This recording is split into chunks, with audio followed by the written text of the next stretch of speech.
되시기를 축복합니다. 거의 비슷한 내용들처럼 보여집니다. 칭송이라고 하는 표현으로 정결자라고 하는 말이 유행했던 적이 있습니다. 어떤 가수가 노래를 부르면 무슨 노래의 종결자, 축구선수가 특정한 슛을 잘 쏘면 무슨 슛의 종결자라고 하는 식으로 불려진 적이 있습니다. 그러나 모든 분야의 진정한 종결자는 누구일까? 오늘은 하나님이 바로 그분이다 라고 말씀하고 있습니다. 하나님은 전쟁의 종결자이십니다. 그분 앞에 모든 전쟁이 끝날 것이고 모든 권세가 고개를 숙이게 될 것입니다. 요즘에 또다시 전쟁의 기운이 온 세상에 이렇게 펼쳐지고 있습니다. 한동안 잠잠했던 것 같은 이스라엘이 다시금 전쟁의 그런 소용돌이 가운데 있습니다. 한국인 목사님이나 또 한국인들이 근처에 있는 다른 나라로 피신을 가고 그런 상황에 놓여 있습니다. 끊임없는 것 같습니다.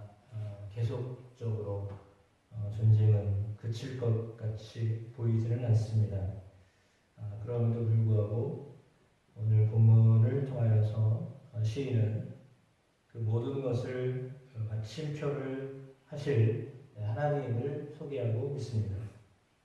하나님의 이름이 유다에 알려졌고 그 이름이 이스라엘에 크시다고 고백하였습니다. 이스라엘 역사 속에서 많은 우상 숭배들이 있었습니다.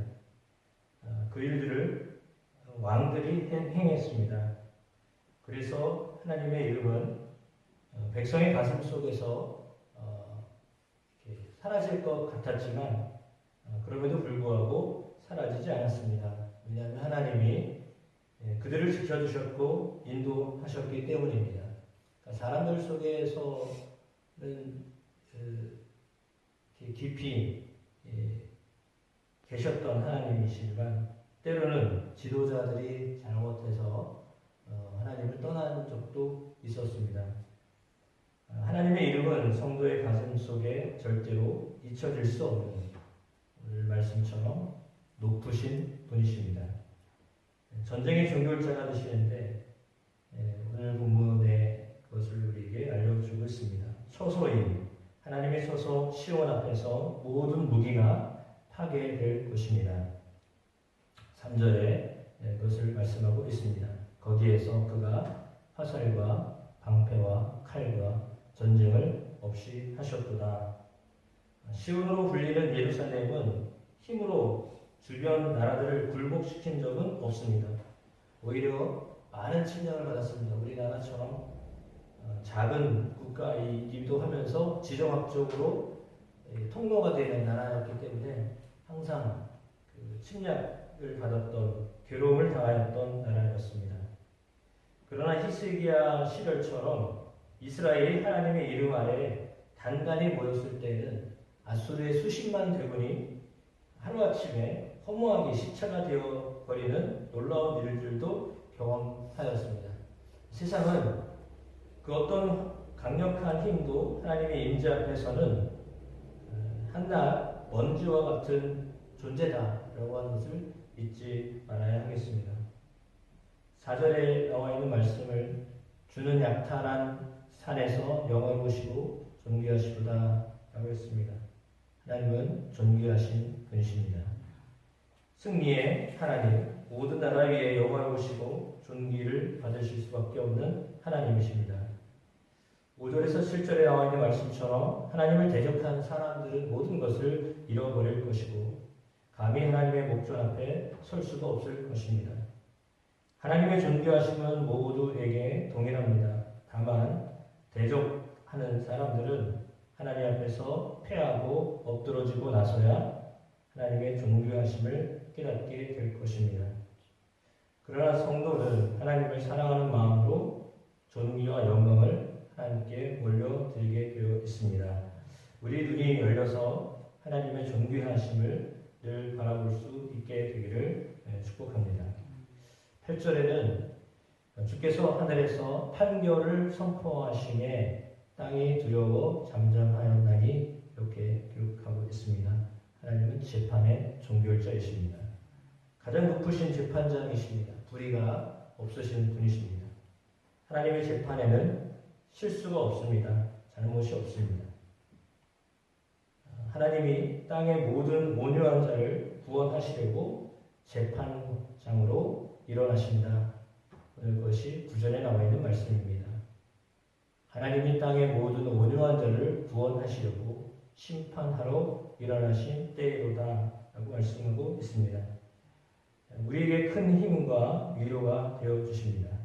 결국은 사도 바울의 그런 고백처럼 오직 공의로우신 최종 재판장께서 주실 하나님의 상급을 바라보며 살아야 하겠습니다. 하나님 두려움의 종결자이십니다. 12절에 그가 고관들의 길을 꺾으시리니 그는 세상의 왕들에게 두려움이시로다 라고 했습니다. 세상의 왕이 무슨 두려움이 있겠습니까? 그러나 세상의 왕들도 두려워할 대상이시다 라고 말씀하고 있습니다. 계급이 높아질수록 두려움이 더해집니다. 백성은 하급 관리는 상급 관리를 두려워하는 시기입니다. 그래서 왕들은 두려움의 최상층에 서 있습니다. 그러나 그런 왕들조차도 하나님 앞에서 두려워 떨 수밖에 없다. 하나님이 내리시는 증거를 피할 수 있는 사람은 한 사람도 없다. 그것이 오늘 시인의 고백입니다. 조금만 장점이 있어도 사실은 그것을 자랑하고 싶은 것이 사람입니다. 그래서 누군가 그것을 알아주지 않고 인정해주지 않으면 속상하죠. 그러나 하나님은 모든 부분의 종결자가 되십니다. 감히 하나님 앞에서 무엇을 자랑해도 모두 돌이키재기가 될 수밖에 없습니다. 우리는 이런 진실 앞에서 하나님이 지극히 높으심을 찬양하고 그 하나님이 우리를 사랑하신다는 사실을 강력하며 감사해야 하겠습니다.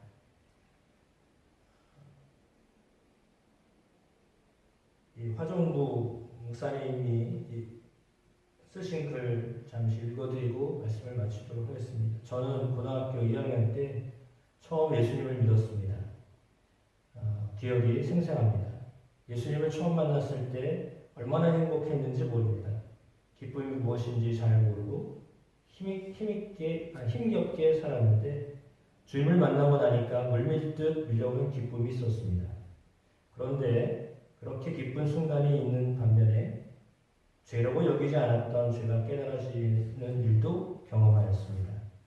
그래도 이것만은 좀 쓸만하지 않을까 막연하게 오해하고 살던 제 자신에 대해서 나는 얼마나 허물이 많고 부족한가를 보였을 때 많이 절망하고 좌절하였습니다. 이처럼 큰 기쁨과 큰 고통이 반복되자 내가 이렇게 믿다가 혹시 정서적으로 장애를 겪는 것은 아닌가라고 고민할 만큼 매우 힘들었습니다. 그런데 하나님이 그리스도 안에서 나를 위해 완전한 평화를 만들어 놓으셨다는 복음이 들리고 조금씩 믿어지고 깨달아졌습니다. 기쁠 때는 너무 기쁘고 슬플 때는 너무 슬픈 감정의 변화가 극심해지면서 많은 고난과 슬픔을 겪는 그 순간에도 세상이 뭐라고 말해도 빼앗길 수 없는 자유와 평화를 주님 안에서부터 조금씩 경험하기 시작했습니다. 그때로부터 비로소 예수 믿는 맛이 느껴지기 시작했던 것 같습니다. 세상 사람들이 겪는 슬픔을 저도 다 겪으면서도 그 속에서 절대로 빼앗길 수 없는 하나님과 나 사이의 평화로 인한 놀라운 삶이 시작된 것입니다.